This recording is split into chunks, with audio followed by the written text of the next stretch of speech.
प्रत्येक सीन हा त्या ग्राफमध्ये फिट बसलेला असायला हवा.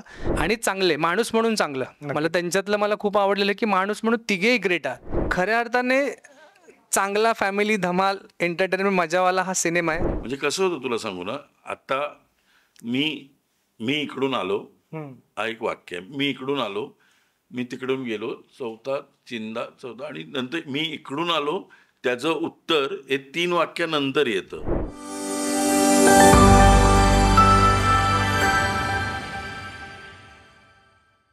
दिवाळीची सुरुवात झाली आहे. दिवाळी सण सगळ्यांच्या घरादारात आला आहे आणि प्रत्येकजण दिवाळीच्या सणामध्ये, प्रत्येकजण दिवाळीच्या रंगामध्ये चांगल्या पद्धतीने रंगला सुद्धा आहे. आणि याच महिन्याची सांगता कशी व्हावी, तर या महिन्याची सांगता अशा गोड चित्रपटाने व्हावी, जो चित्रपट आपल्याला 31 तारखेला भेटीला येणार आहे. चित्रपटाचं नाव आहे वेल्डन आई आणि त्या चित्रपटातील 2 गोड कलाकार आणि एक कॅप्टन ऑफ द शिप आपल्यासोबत आहेत. माझ्यासोबत विजय सर आहेत, शंकर सर आहेत आणि जयवंत सर आहेत. बरं, तर मी 2 गोड कलाकार यासाठी बोललो कारण का जेव्हा ट्रेलर लॉन्च ज्या पद्धतीने पार पडला, खरंच खूप सुंदर असा ट्रेलर लॉन्च पार पडला, तेव्हा या 2 कलाकारांची जी मजा मस्ती सुरू होती, म्हणजे सगळ्यांना माहिती आहे त्यांची मैत्री कशी आहे आणि दोघेही तेवढेच हरवणारे सुद्धा आहेत, तेवढेच ठार वेडे आहेत कामाच्या बाबतीत आणि तेवढेच हजर जबाबदारीपणा असणारे आहेत. मला विजय सर तुमच्यापासून सुरुवात करायला आवडेल की किती भारी वाटते की आपल्याच मित्रासोबत जेव्हा आपण स्क्रीन शेअर करतो, ज्या मित्राला माहिती असतं आपलं सगळं काही, कारण का आम्हाला माहिती नव्हतं की विजय सर सिव्हिल इंजिनियर होते, जे जयवंत सरांमुळे आम्हाला आज कळालं. अशा मित्रासोबत काम करतो आणि एक नवीन दिग्दर्शक जो काहीतरी नवीन करू पाहतोय आणि त्याचं काम खरंच खूप सुंदर चोखंदळ झालं सुद्धा आहे आणि आता 31 तारखेला प्रेक्षकांच्या भेटीला येत आहे. काय सांगाल एकंदरीत? काय, एक तर मित्रांबरोबर करताना एक कम्फर्ट लेवल असते. म्हणजे आता समजा अनोळखी कलाकार असेल किंवा कमी मैत्री असलेला कलाकार समोर असेल तर हे वाक्य बोलल्यानंतर याचा इगो हर्ट होईल का, याचं असं होईल का, त्याचं तसं होईल का, हा जो विचार कधीतरी येतो. असं कोणी वागत नाही म्हणा, पण आपल्यालाच असं वाटतं की बाबा रे, मी ही लिबर्टी घेतोय तर त्याला काय वाटेल, त्याला काय वाटेल. तसं सुदैवाने आमच्या दोघांमध्ये होत नाही. थोडंसं थट्टा मस्करी कोपरखळ्या असं आमचं सतत चालू असतं. हं, त्याचं म्हणणं आहे की तो गोरेगावातला आहे, पण माझं म्हणणं हायवेच्या पलीकडे गोरेगावात नसतं, ते असं थोडक्यात असं आहे थोडं. इथून सुरुवात आहे. तर ही गंमत असते. आणि काय होतं म्हणा, एक थोडासा मधला एक रटाळ भाग असतो या टेकच्या आणि त्या टेकच्या मध्ये, तोही उरत नाही. बरोबर. म्हणजे टेक झाल्यानंतरही पुन्हा गप्पा असतात. बरं, विशाखा आणि आम्ही पूर्वी काम केलेलं आहे त्यामुळे ना असं. आणि हा माणूस नवा आहे याचा खूप बोबाटा झाला. हा काम करताना कुठे नवा वाटलाच नाही. बेसिकली मी जेव्हा या सिनेमाला हो म्हणालो ते सगळं त्याची स्क्रिप्ट ऐकून, त्याने ते स्क्रिप्टचं जे काही त्याने हे केलं, मांडणी केली, त्याच्यात एक ग्राफ पहिल्या फिल्मला लिहिताना स्क्रीन प्लेचा ग्राफ मेंटेन करणं, प्रत्येक सीन हा त्या ग्राफमध्ये फिट बसलेला असायला हवा, आणखी होल्ड करणारा असायला हवा आणि क्युरिओसिटी मेंटेन करायला. हे सगळ्या गोष्टी हळूहळू करून शिकतात काही लेखक. हा ते सगळं करून आला होता. बरोबर. तर त्यामुळे मी म्हटलं अरे, हा स्क्रीन प्ले खूप सुंदर आहे. आणि बरोबर कोण आहेत तर जयवंत वाडकर आहेत, विशाखा सुभेदार आहेत. पटकन आमचं ठरून गेलं. नक्कीच, अशी मजा आली. सर, मला तुम्हाला विचारायला आवडेल की जसं विजय सर बोलले की नवा आहे किंवा नवीन नौका आहे, तो भोबाटा खूप झालाय, पण त्याच्या आधीचं तुमचं काम मी आता ऐकलं ट्रेलर लॉन्चला. जेव्हा एक असं येतं ना की एखादा चित्रपट बनवायचा असतो ना, त्याच्या आधी खूप सारे विचार मनामध्ये असतात, कारण का चित्रपट बनवणं हा विचार आपल्या मनामध्ये ना तिथून सुरुवात असते. ते झाल्यानंतर त्या चित्रपटाचं लेखन आपण करतो आणि 31 तारखेला आता सिनेमा प्रेक्षकांच्या भेटीला येणार आहे. वेल्डन आई सारखा विषय जो प्रत्येकाच्या घराघरामध्ये आहे. मित्र बोलू की असं कोणाचंच घर नाही ज्या घरामध्ये हा विषय चालत नाही. जेव्हा असा विषय आपल्या डोक्यामध्ये येतो आणि त्याच्यानंतर पुढची प्रोसेस सुरू होते, आता त्या प्रोसेसला बघताना काय फिलिंग येते? कारण का 31 तारखेला आता झालंय, आता 31 तारीख, एक आठवडा फक्त राहिलाय, नंतर मग आता प्रेक्षकांसमोर जाणार आहे हा सिनेमा. काय सांगाल? खरंच खूप भारी वाटतंय. पहिला सिनेमा लेखक दिग्दर्शक आणि सोबत Nikam sir, Vishakha madam, Jaywant Wadkar sir. म्हणजे ॲक्च्युली ह्याच्या आधी मी बऱ्याच सिनेमांना केदार शिंदेनं असिस्ट केलं, बऱ्याच सिरियलला वगैरे असिस्ट केले. त्याच्यानंतर 15-16 वर्ष झालं मी याच फील्डमध्येच करतो. आणि काय मग त्याच्यानंतर हळूहळू शिकता शिकता प्रत्येक गोष्ट येत गेली. नंतर वेल्डन आईचा जन्म झाला आणि नंतर म्हणजे मला या फिल्ममधला प्लस पॉईंट हा वाटतो की की ते कॅरेक्टरना कास्टिंग करेक्ट बसले. बरोबर. म्हणजे निकम सरांना ऑप्शनच नाहीये. मला कोणी म्हणजे मला असं वाटतं की कुठलाच दिग्दर्शक ह्या कॅरेक्टरला ऑप्शनच देऊ शकत नाही. वाडकर सरांना ऑप्शनच नाही देऊ शकत. जे कॅरेक्टर लिहिले जे केले विशाखा मॅडम तर नाहीच नाही. म्हणजे ते मला असं झालं की हे करेक्ट कॅरेक्टर बरोबर कास्टिंगमध्ये बसलेत. बाकी त्यांनी बॅटिंग केली ती वेगळी. नक्कीच. म्हणजे ते त्यांचं म्हणजे मला ते त्यांच्याकडून खूप शिकायला मिळालं ॲक्च्युली वेल्डन आयमध्ये, की मी लिहिताना तेवढा विचार नाही केला त्या सीनचा किंवा त्या डायलॉगचा, पण त्यांनी ज्या मधल्या गॅप ज्या जागा आहेत ना भरतात, त्याच्यानंतर त्या वाक्याला मुवमेंट असेल तर त्यांच्याकडून मी खूप शिकलो की यार नाही आपण लिहिताना हा विचार नव्हता केला, पण ह्याने मुवमेंटमध्ये ही जागा काढली, विशाखा मॅडमने रिॲक्शनमधून काढली, जेवण सरांनी इथून काढले, असं त्या गोष्टी शिकत गेलं. आणि पहिल्याच सिनेमाला डायरेक्ट सिनियर आर्टिस्ट एवढे चांगले तगडे आणि चांगले माणूस म्हणून चांगलं. मला त्यांच्यातलं मला खूप आवडलेलं की माणूस म्हणून तिघेही ग्रेट आहात. म्हणजे तिघांनी कुठेही असं नाही जाणून दिले की बाबा मला एवढा एक्सपिरियन्स आहे तुझा पहिला, असं कुठेच नाही. त्याच्यामुळे तो एक त्याच्यामुळे मी आनंदी आहे की नाही बाबा सगळी चांगली माणसं भेटली. ओव्हरऑल टीम म्हणजे DOP झाला, आर्ट डिरेक्टर झाला, हेअर मेकअप झालं, आणि त्याच्यामुळे ते सगळ्याकडून चांगल्या प्रकारे वेल्डनाई झाली. तर खूप भारी वाटतं की चांगला सिनेमा झालाय, प्रयत्न केलाय प्रामाणिक, आणि 31 तारखेला लोकांनी बघावं ही खूप इच्छा आहे. नक्कीच नक्कीच नक्कीच. जयवंत सर, सगळ्यात आधी हा जो आरोप आहे निकम सरांकडून, तो आरोप मान्य आहे की काय? सगळ्यात महत्वाचं, कारण का मी ट्रेलर लॉन्च पासून ते ऐकत आलोय, घरी जायचं नाही, तो आरोप मान्य आहे की नाही मला ते सांग. सुरुवात आहे. नाही, तो मान्य तर नाहीच आहे, कारण का माझं खरंच ऍड्रेस मी आता जो देतो तो असा असतो माझा ना, 30B/7/701 Meghdoot, Bimbisar Nagar, Goregaon east, Bimbisar Nagar, Goregaon east, Goregaon east, 40065 pin code सहित, पिनकोड बघ, तो गोरेगावच आहे. बरोबर. तर हा म्हणतो हा गोरेगावचा नाही आहे. अरे गोरेगावच्या स्टेशनला राहतो म्हणून, जवळ राहतो म्हणून तो गोरेगावचा का? गोरेगाव केवढं आहे, फिल्म सिटी गोरेगाव आहे, ते NNP आहे, काय किती मोठं आहे गोरेगाव. हे काय उगत चौगत फेकतोय तिकडे, कारण का त्याला ते सहन होत नाही. एक ऍक्टर माझ्या बरोबरीचा एक ऍक्टर इथे आहे, हे बहुतेक त्याचा प्रॉब्लेम असावा. बहुतेक हे असू शकतात. घेऊन येत आहे. ट्रेलर बघितला, खरंच खूप भन्नाट ट्रेलर आहे. म्हणजे ज्या पद्धतीने सुरुवात होते ट्रेलरची, माझ्या मस्तीच्या झोनमध्ये एंड सुद्धा तसाच होतो, कारण का मेरा पती सिर्फ मेरा है असा एंड होतो. जसं मी सरांना सुद्धा विचारलं की जेव्हा प्रोसेस सुरू होते ना, जेव्हा एका नव्या दिग्दर्शकासोबत काम करायला कलाकार जातो, तेव्हा बॅक ऑफ द माइंड कलाकाराच्या डोक्यामध्ये सुद्धा खूप विचार असतात. मी असं नाही बोलत की सरांनी याच्या आधी काम नाही केलं, पण जेव्हा ते स्वतः दिग्दर्शक म्हणून स्वतःची पहिली फिल्म करायला जातो, तेव्हा कलाकाराच्या मनामध्ये असते किंवा दिग्दर्शक जरी नवा असला तरी त्याचे विचार हे नवीन नाही आहेत, त्याचे विचार आधीचे आहेत किंवा त्याचे विचारसरणी नवीन असेल. एक दिग्दर्शकाच्या दृष्टिकोनातून सुद्धा आणि एक अभिनयाच्या दृष्टिकोनातून सुद्धा ह्या सगळ्या संहितेकडे कशा पद्धतीने बघतात तुम्ही?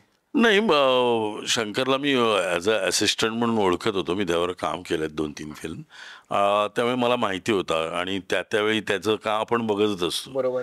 आणि मी नेहमीच बघतो की ज्या फिल्ममध्ये असिस्टंट चांगले असतात ना, ती फिल्म हिट असते. नक्कीच. एकट्या दिग्दर्शकावर कधीच अवलंबून नसते ती एक फिल्म. त्यांचे असिस्टंट एवढे पॉवरफुल असतात, कारण का तरच दिग्दर्शक वेगळा विचार, वेगळा थॉट त्या लाईन्समधला, 2 लाईनमधलं विचार करू शकतो. कारण का माझा माहिती आहे, माझा असिस्टंट याला लाईन बरोबर देणार, कंटिन्युटी म्हणा किंवा काय, ह्याचा मला विचार करायचा नाही. बरोबर. कळलं? आणि हा पण आता लेखक दिग्दर्शक आहे, ह्याला आता मी बोलतो हे पटतच असतं, कारण का त्याशिवाय शक्यच नाही रे. मी आतापर्यंत एवढ्या मोठमोठ्या फिल्म केल्या, यांचे सगळ्यांचे असिस्टंट बघितलेत ना मी, इतके पॉवरफुल होते. तर याला मी बघितला होता, आणि हा फिल्म करतोय नव्यानं, एक पहिली फिल्म करतोय, तर आम्ही तर तयार होतोच. आम्ही तर अगदी मी आणि हा तर अगदी कोणाबरोबरही काम करतो आम्ही. बरोबर. होय होय. कुठचाही कोण नवीन मुलगा आला तर उलट नवीन मुलांबरोबर काम करायला जास्त आवडतं आम्हाला, कारण त्यांचे विचार चांगले आहेत, सगळं म्हणजे आयडियाज चांगल्या आहेत, डिजिटल आहे, आता खूप पुढे आहेत ते लोक, तर त्यांच्याबरोबरही काम करायला मजा येते. आणि मला असं वाटतं की आणखीन एक वैशिष्ट्य म्हणजे आम्हाला ज्यावेळी स्क्रिप्ट ऐकवलं त्यांनी, वेल्डन आई, एक तर पहिलं नावच मला खूप कॅची वाटलं. बरोबर. It's a fantastic name. आणि मग त्यानंतर स्क्रिप्ट दिली, वाचली त्यांनी माझ्यासमोर, तेव्हा मला पण खूप आवडलं. आणि मी विचारलं ते हा विजय निकम करतायत आणि विशाखा आहे, अरे मी म्हटलं वा वा वा. आणि आपल्याला काय लगेच कॅरेक्टर्स आली की ती काय करू शकतं ते दिसतं ना आपल्याला, इतक्या वर्षाचा एक्सपिरियन्स असतो, त्यामुळे आपल्याला ते कळतं. त्यामुळे ते करताना इतकी मजा आली आहे. म्हणजे एक तो तुम्ही ट्रेलरमध्ये पण आहे, ती खोटं खोटं खोटं असं करते, अरे यमाला आणि मग मी तुझी इच्छा पूर्ण सगळे करा. तुझी सगळी इच्छा पूर्ण करीन, यम यम ती बोलते यम गेला, हे मी बोल यम चल चल जा जा, हे वगैरे हे तिने सांगितलंय मला. अच्छा, ते हे इम्प्रोव्हायझेशन होतं. टोटल इम्प्रोव्हायझेशन कळलं, हे मला तिने सांगितलंय. आणि विशाखा सारखी म्हणजे मी किती प्रेम करतो त्या ऍक्ट्रेसवर, इतकं भयानक तिचं इम्प्रोव्हायझेशन असतं, किंवा हजरजबाबीपणा, किंवा तुम्ही विचार करा, आपण हास्य जत्रा बघताना ती कार्ट व्हील मारते या वजन घेऊन, इट्स नॉट अ जोक. तिचं फॅन्टॅस्टिक, आणि ती सिरियसली तेवढं ताकदीने करू बरोबर. शकते. होय होय. कळलं, आम्ही तिघेही, म्हणजे याचा आमच्या पिक्चरचा एंड तुम्हाला खूप आवडेल. नक्कीच हे वेगळं आहे. नक्कीच. नाही, जसं मी ट्रेलरमध्ये ना, आम्हाला एक बाजू दिसली, ती बाजू म्हणजे एका आईचं तिच्या मुलावर असणारं प्रेम, तिच्या मुलासाठी ती काय काय करू शकते ते. फक्त जेव्हा ट्रेलर संपत तेव्हा छोट्या छोट्या गोष्टी अशा काही ग्लिम्स आम्हाला दिसल्या, ते आम्हाला सिनेमा बघितल्यावर कळेल नक्की. असं वेल्डन आणि चित्रपटाचं नाव आहे. मला आईबद्दल आता विचारायला आवडेल, कारण का एक असतं ना की असं बोलतात की वडिलांसाठी जर जवळचं कोण असेल तर ती मुलगी असते, आणि आईसाठी जवळचा कोण असेल तर तो मुलगा असतो, असं असतं. तर मला तर असं वाटतं की आई ही सगळ्यांसाठी तशीच असते, जशी मुलासाठी असते तशी मुलीसोबत सुद्धा असते. तुमच्या तिघांच्या आयुष्यामध्ये सुद्धा आईचं खरंच खूप महत्व आणि प्रत्येकाच्या आयुष्यामध्ये असतं. आजच्या घडीला आईकडून काही मागायचं असेल, काय असेल, तेव्हा ते आपण खूप वेळेसाळ्या सुद्धा केल्यात. अशा आईसोबतच्या काय आठवण का की आईकडे असं काहीतरी मागितलं वगैरे, आईने हा बोलले, पण असं आपण काय केलं त्याच्यामुळे आपल्यालाच रट्टे पडले वगैरे, असं काय झालंय कधी? माझी आई खूप आधी गेली, म्हणजे 21ला गेली. त्यामुळे आई आत्ता असती तर मला एक दुःख वाटतं की तिला मी असं कधी आणलं नाही. म्हणजे आज विशाखाने आपल्या आईला आणलं, जसं काही आपल्या आईला आणलं, ती असती तर ती नक्कीच आज मी तिला घेऊन आलो असतो. तिला खूप आनंद झाला असता. तिने मला खूप सपोर्ट केलेला आहे, कारण का मी 12वीत असताना माझे वडील गेले, तिचा मर्डर झाला होता माझ्या वडिलांचा, तर तिने मला अक्षरशः सांभाळलंय. मी मोठा आणि माझे 2 लहान भाऊ, असे आम्ही तिघे आज सगळे व्यवस्थित आहोत. आणि त्यामुळे मला तिचं खूप अप्रूप आहे, आणि तिच्यामुळेच मी जेवण करायला शिकलो. कारण का महत्वाचं, कारण आमच्याकडे पद्धत होती, आम्ही कोळी लोक, आमच्याकडे पद्धत होती, बाईला पिरियड आला की तिने बाहेर बसायचं कोपऱ्यात, कशाला हात नाही लावायचा. तर ते तसं होतं. त्यामुळे आता आई तिथे बसून मला सांगायची, मग आता भात एक धू, मग तांदूळ धू, मग हे टाक, मग आता डाळ घे, हे कर. हे सगळं तिच्यामुळे मी शिकलो. ती तिथून सांगायची, मी बनवायचं जेवण आमच्या सगळ्यांचं. आणि मग मी माझं 11चं शाळा असायची, युनियन हायस्कूल, तिकडे जायचो मी चालत त्यावेळेस. तर त्या अशा आठवणी आहेत. आणि तिने मला प्रत्येक बाबतीत पुढे सपोर्ट केला, कॉलेजमध्ये वगैरे सगळीकडेच. आणि मला तर आईबद्दलचं प्रेम माझं तर सगळ्यांना माहितीच आहे, सगळ्या आधीच्या सगळ्या ठिकाणी ते आलेलं आहे. त्यामुळे आई असावी असं मला सगळ्यांना वाटतं. ज्यांना आई वडील नाही आहेत त्यांचं मला दुःख माहिती आहे, आणि ज्यांना आई वडील आहेत, हा लकी चॅप आहे, ह्याच्या आई वडील आज होते, कार्यक्रमाला होते. त्यामुळे या सगळ्यांना लक आहे, कारण का आपल्या घरामध्ये मला असं वाटतं की आता खूप पद्धती वेगवेगळ्या आलेल्या आहेत. मुलं आणि मुली एक वेगळ्या राहतात वगैरे, पण आजही तुम्ही बघाल ना, जिथे एकत्र राहणारी लोक आहेत तिथे सुख आहे. कारण का तुम्ही ज्या कामाला जाता किंवा काय करायला जातं ते त्यांच्यावर सोडून जातात मुलांना, आपल्या त्या मुलांना पाहतात, मुलांना आणणं नेणं सगळं करतात ते लोक. त्यामुळे ते खूप इम्पॉर्टंट आहे ते. त्यामुळे मला असं वाटतं की ज्यांच्याकडे आता आई वडील असतील त्यांनी आपल्या आई वडिलांना धरून राहावं. आई वडिलांसारखं सुख नाही यार. आणि आई वडील काय ठीक आहे, थोडंसं बोलतात वयोमानाने, फक्त ॲडजस्ट करा त्यांना. त्यांच्यासारखं सुख तुम्हाला मिळणार नाही कुठेच, आणि त्यांच्या एवढा आशीर्वाद कुठेच मिळणार नाही असं मला वाटतं. मला शंकर सर तुम्हाला सुद्धा विचारायला आवडेल की चित्रपटाचा ट्रेलर सोहळा आज खरंच खूप चांगला पार पडला, आणि तुमचे आई वडील सुद्धा होते तिकडे. आणि आम्हाला माहिती आहे की ट्रेलर सुरू असताना आय थिंक बाबांना फोन आलेला, आणि बाबा बोलत होते, तुमचा होता बोलू दे त्यांना काय होईल ते नंतर बोलतील करून.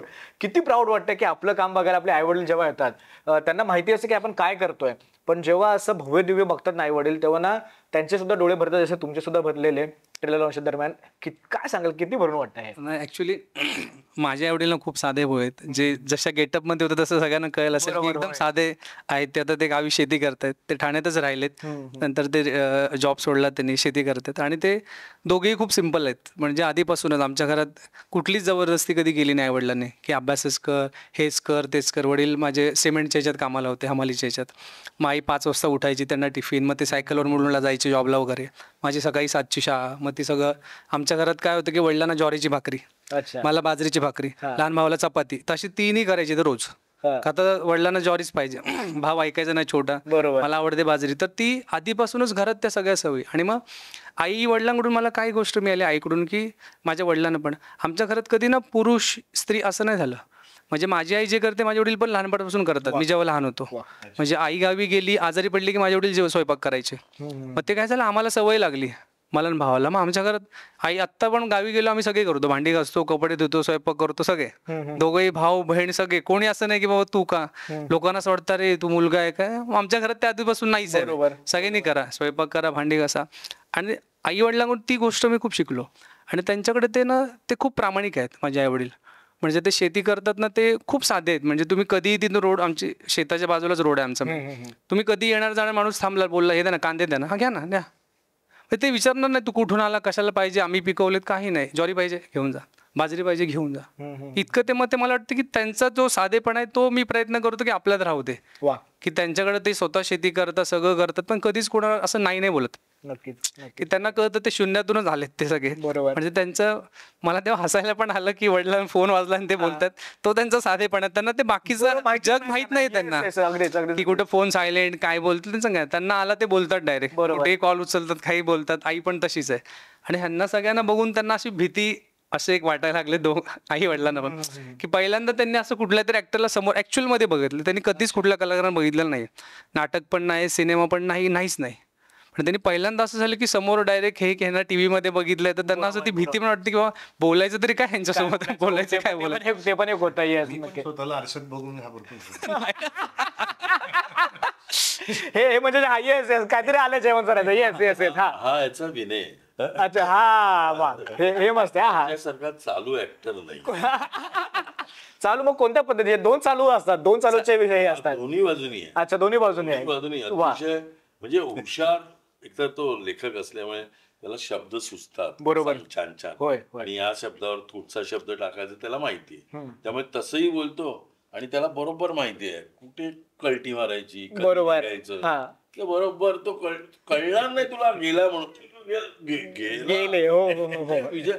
आणि नाही मी पोचलो रे, मी जरा जायचं होतं, काहीतरी थातूर मातूर आपल्याला सांगणार आणि निघून जाणार. पार्टी वगैरे मला पार्ट्या वगैरे मी कधी रमलो नाही. आणि अगदीच जवळचे मित्र असले आणि दोघे तिघेच बसले तरच मी पार्टीत वगैरे, अदरवाईज पार्ट्यांमध्ये मी कधी रमत नाही. पण आता मी नाही येतो असं म्हणता येत नाही. मग यायचं, चेहरा दाखवायचा आणि निघून जायचं, पळायचं. झीच्या वगैरे पार्ट्यांना पूर्वी जावं लागायचं त्या सिरियल्स करत असताना. तर तिथेही जेवण झालं हो हो म्हणायचं आणि गुपचूप निघून जायचं. असं घरी येऊन मग चपटी काढायची. नाही, घरी यायचं चालू. मग काय ते काय खरं आहे त्यात काय. घरी यायचं, चपटी काढायची. 10 जास्त काही दारू पित नाही, पण कंपनीला अतिशय उत्कृष्ट माणूस. ते दोन मारायचे मस्तपैकी. बायकोला काहीतरी करायला लावायचं. ते खाण्याबद्दल तर बापरे, या माणसाला जिलेबी खूप आवडते. अच्छा. अरे ह्याला मित्र बोलतात. येस, हे आता सगळ्या गोष्टी जेवण सराकडून निघतात सगळ्या. मला जिलेबी आवडते. लक्षात ठेवून माझ्या घरी पहिल्यांदा आल्यानंतर येताना गरमागरम जिलेबी थंड होऊ नये म्हणून धावत घेऊन आला होता. क्या बात आहे. वा. तर हे मित्र म्हणून माझ्यासाठी साठवण आहे ही. नक्कीच. आणि नक्कीच नक्कीच नक्कीच नक्कीच. नाही तरच खरी मैत्री असते यार. बरोबर. नाही का, मित्राच्या कुठच्या गोष्टी म्हणजे ओघाओघाने आलेले असतात, अनवधानाने आलेले असतात. त्याला हे शब्द मला याच्यामुळे आले, इथे यायला लागले ना, शपथ राहून माझी शपथ. हा, तर ते आपल्याला आपण ऐकत असतो, आपण पाहतो. त्या नेहमी लक्षात ठेवून आपण त्या केल्या पाहिजे कधीही पुढे जाताना. त्यामुळे मी नेहमीच करतो. आणि मला तर माणसं, मी गोळा करणारा माणूस होय, होय, आहे. होय. मित्र गोळा करत राहावे बस, बाकी काय नाही. या जगात दुसरी गोष्ट नाही. तुम्हाला उपयोगी पडेल तो मित्रच पडतो उपयोगी, असं माझं मत आहे. 31 तारखेला वेल्डन नाही येतोय. मला तुम्हाला दोघांना विचारायला आवडेल, एक अभिनय जो व्यक्ती करतो ना, त्या अभिनय करणाऱ्या व्यक्तीला स्क्रिप्ट वाचून त्या स्क्रिप्ट मधल्यांना काही प्लस पॉईंट सुद्धा कळतात, काही मायनस पॉईंट सुद्धा कळतात. कारण का एवढ्या वर्ष तुमचा अनुभव, त्या सगळ्या गोष्टी तुमच्यामध्ये मुरलेल्या असतात. मला वेल्डन आईबद्दलच्या स्क्रिप्ट बद्दल तुम्हाला विचारायला आवडेल की कोणती जमीची बाजू वाटली की ती वाचल्यानंतर की अरे भाई आपल्याला याच्यामध्ये करायचंच आहे. नाव तर एक होतच होतं, जसं तुम्ही बोललात की नाव खरंच खूप कॅची आहे. शंकर सरांना तुम्ही आधीपासून ओळखत होता ॲज अ असिस्टंट डायरेक्टर, पण जेव्हा स्क्रिप्ट हातामध्ये येते ना तेव्हा सुद्धा त्या स्क्रिप्टचं किती प्राबल्य आहे, किती स्ट्रॉंग आहे हे सुद्धा कलाकारांना लगेच कळतं. तुम्हाला विचारायला आवडेल की काय असं वाटलं की नाही बाबा आपल्याला करायचंच आहे? नाही, मला त्यांनी वाचून दाखवली ज्या दिवशी मी कुबेरला गेलो होतो त्याच दिवशी मी ठरवलं. आणि हे दोघं काम करतात म्हटल्यानंतर विशाखा आणि तर काय प्रश्नच नाही. त्यामुळे आपण व्हिज्युअलाइज करायला लागतो ना, हा माणूस आहे, तो माणूस आहे, मग आपण काय काय व्हिज्युअलाइज करू शकतो. या सगळ्या गोष्टी आपोआप धाडधाड होत राहतात. आणि मला असं वाटतं की जसं हा मगाशी पण तिथे म्हणाला, याचं स्क्रीन प्ले आणि खूप छान लिहिलेला आहे. तर पण आमचा जे काही वाद झालेले आहेत त्यावेळी झालेले आहेत, आणि त्यावेळी मी तर खूप केलेले आहेत, त्यामुळे तर काय प्रश्नच नाही. आणि ते केले पाहिजे असं मला वाटतं. तो वाद असतो, ते भांडण नसतं. क्रिएटिव्ह काय करता येईल, अजून काय करता येईल. आणि विशेष म्हणजे लेखक आहे मानस आणि आपण रायटर आहे. पण मला असं वाटतं की या दोघांनी पण आहे ना इन बिटवीन लाईन सोडलेल्या पाहिजेत लेखकांनी. अच्छा, काय लेखक काय करतात, अच्छा मी तिथे गेलो होतो, मग तो तिकडे कंसात सगळं लिहितात. हो हो हो, सगळं पुढचं.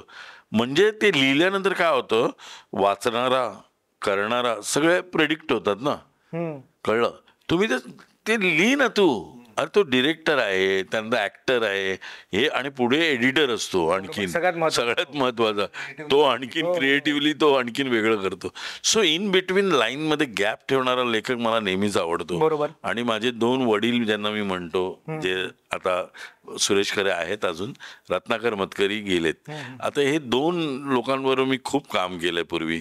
तर हे 2 लेखक मला म्हणजे त्यांनी इतकं अडॅप्टेशन केलेलं आहे इंग्लिशवरून. सगळी नाटकं मी जी त्यांच्याबरोबर केलेली नाटकं आहेत, कार्टी प्रेमात पडली असेल, सगळीच ही नाटकं, किंवा एकदा पाव करून, ही सगळी नाटकं कशी आहेत ना, ती अडॉप्टेशनची नाटकं आहेत. पण ते अडॉप्टेशन करताना ते इंडियनाइज करणं किंवा आपल्या महाराष्ट्रीयन पद्धतीत करणं, हे 2 लेखक म्हणजे इतके अप्रतिम आहेत.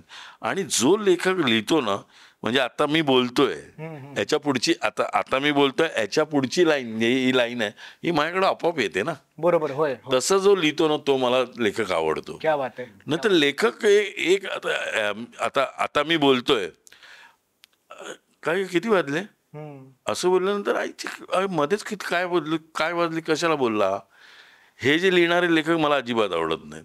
अच्छा, ॲब्झर्ड, अजिबात. नेहमी फ्लो मध्ये आले पाहिजे लाईन्स ना, जे आपण नेहमी बोलतो तसं आलं पाहिजे, मग ते नॅचरल वाटायला लागतं.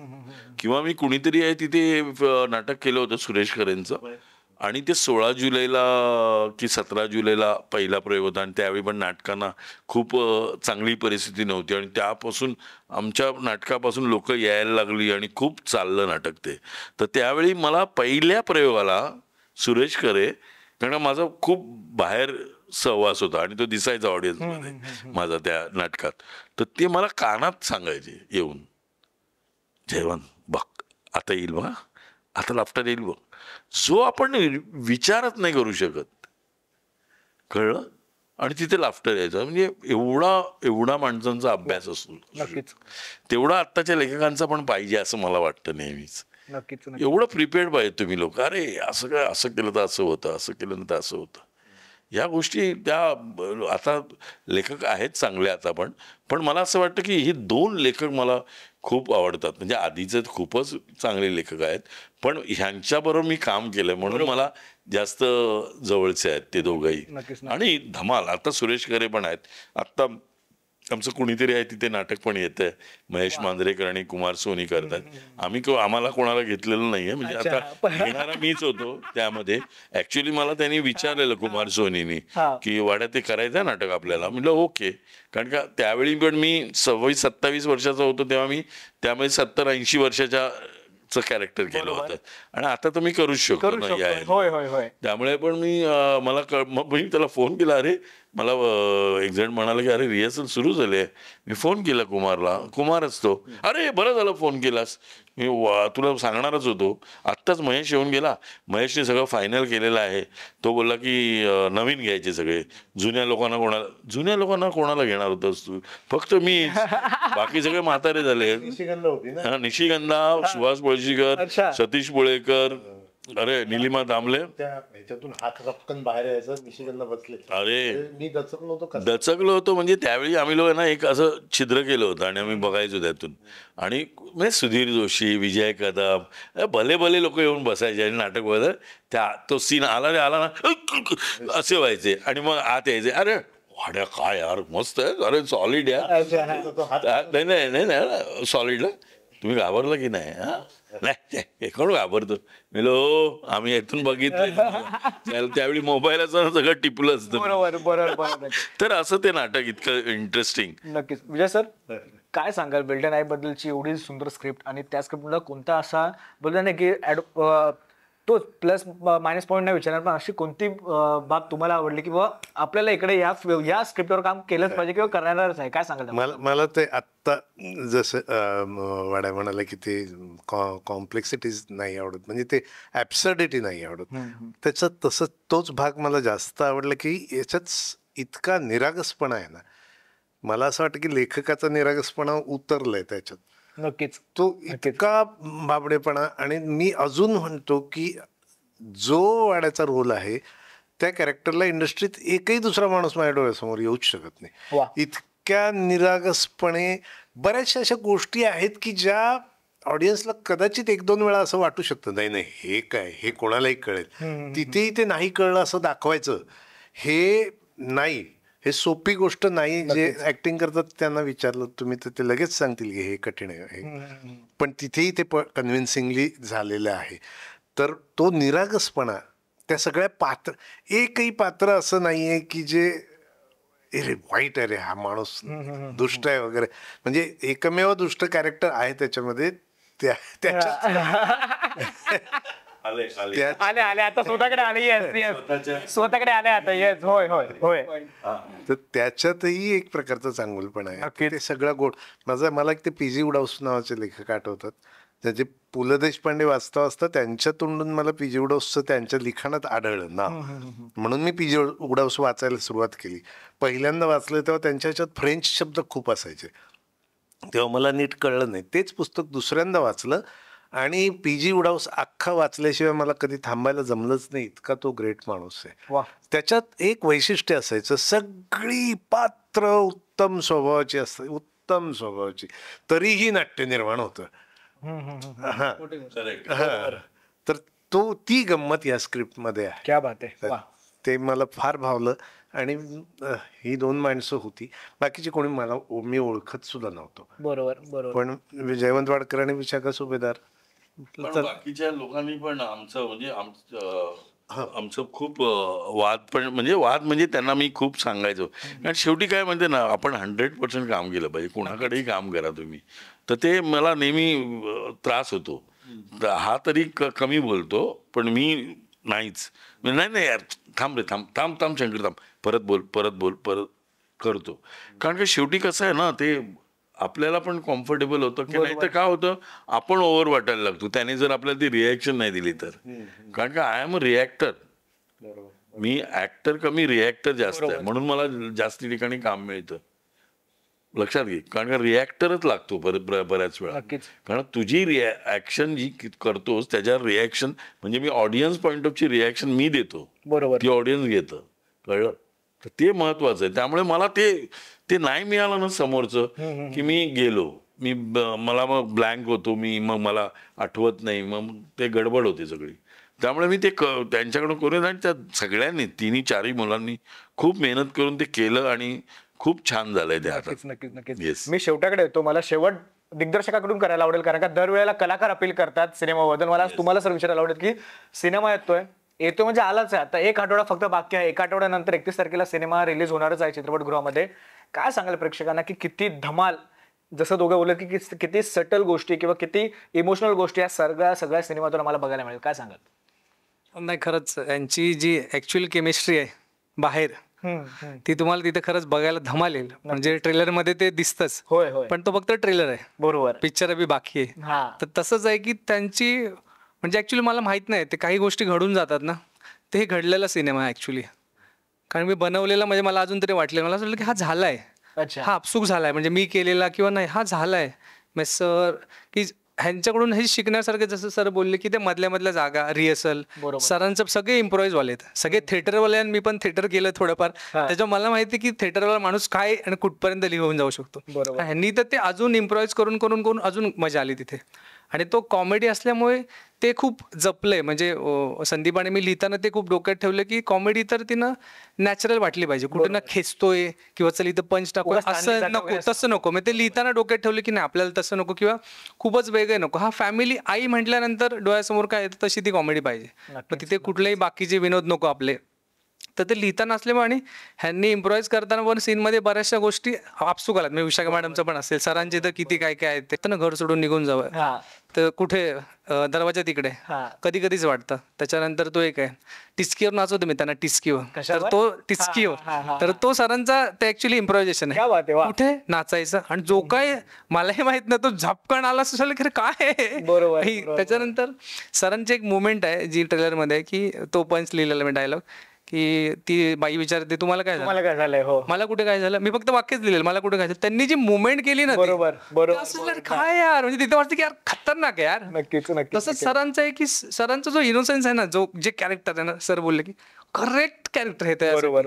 की त्यांनी जे केलंय ना, मग एक साधा भोवा पण आहे ह्यांच्या समोर, त्यांची दुश्मनी पण आहे, होय, तिथे होय, मुलीबद्दल त्या माणसाचं बाप म्हणून प्रेम पण सुद्धा आहे. की जिथे मुलगा चांगला पाहिजे म्हणून बायकोला ओरडणं सुद्धा. म्हणजे एकच कॅरेक्टर पण शेड प्रत्येकाला आहेत. नक्कीच. जिथं म्हणजे प्रत्येक कॅरेक्टरला शेड आहेत. म्हणजे सरांच्या देखील कॅरेक्टरला आहे की ते आधी तो खडूस हे ते, नंतर त्या कॅरेक्टरला मग ते ऑडियन्सला कळेल सिनेमा बघितल्यानंतर की काय आहे. बरोबर.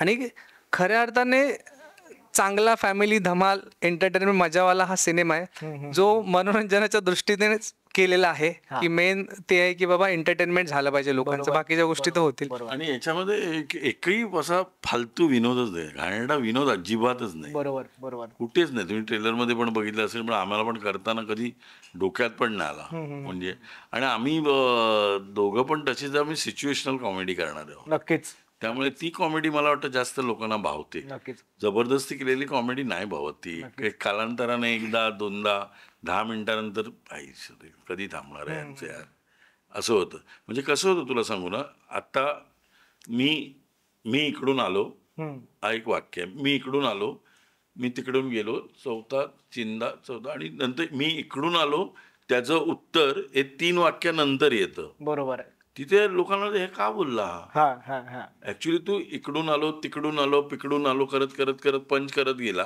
आणि इकडून आलोचं उत्तर नंतर देतोस, संपलं. बरोबर. ते कधीच आम्हाला होणारच नाही. आमचं दोघांचं स्कूल पण नाही, विशाखाचं पण नाही. नक्कीच नक्कीच. त्यामुळे तो खूप फरक पडतो. नक्कीच. नाही, खरंच खूप भारी वाटतंय. तुर्तास मी ते थांबतो, कारण का 31 तारखेनंतर जेव्हा भेटू तेव्हा मला तुमच्यासोबत अजून गप्पा मारायला आवडेल, कारण का तेव्हा सिनेमा बघितलेला असेल. खूप साऱ्या गोष्टी ज्या तुम्ही आता मला सांगितल्या त्या सिनेमामध्ये मला बघायला मिळतील. त्याच्यानंतर आपण नक्की भेटू, तेव्हा आपण नक्कीच गप्पा मारूया. तोपर्यंत धन्यवाद लेट्सअप सोबत गप्पा मारताय त्याबद्दल, आणि तुमच्यासोबत तुमच्या संपूर्ण चित्रपटाच्या टीमला all the very best. Thank you. Well done. 31 October फक्त चित्रपटगृहात सगळ्यात महत्वाचं आहे. येस. सोशल मीडियाच्या भाऊ गर्दीत विश्वासार्हतेने चकाकणारे नाव म्हणजे लेट्सअप मराठी. सगळ्यांना, सगळ्या नागरिकांना ती स्पीच, ती लेट्सअप वरील मुलाखती म्हणजे विचारांचा खजिना. त्यानंतरच्या निवडणुकीमध्ये मला सोडून गेले. बातम्या केवळ वस्तुस्थिती सांगणाऱ्या, न प्रोपगंडा, फक्त जनतेचा अजेंडा. क्योंकि आने वाला कल जाने वाला है, जाने वाला कल आने वाला है. राजकारण, मनोरंजन असो की क्रीडा क्षेत्र, महाराष्ट्राची स्पंदने संवेदनशीलतेने टिपणारे माध्यम म्हणजे लेट्सअप मराठी. जगासोबत एक पाऊल पुढे राहण्यासाठी लेट्सअपचे ॲप, सोशल मीडिया आणि वेबसाईट सोबत कनेक्टेड रहा.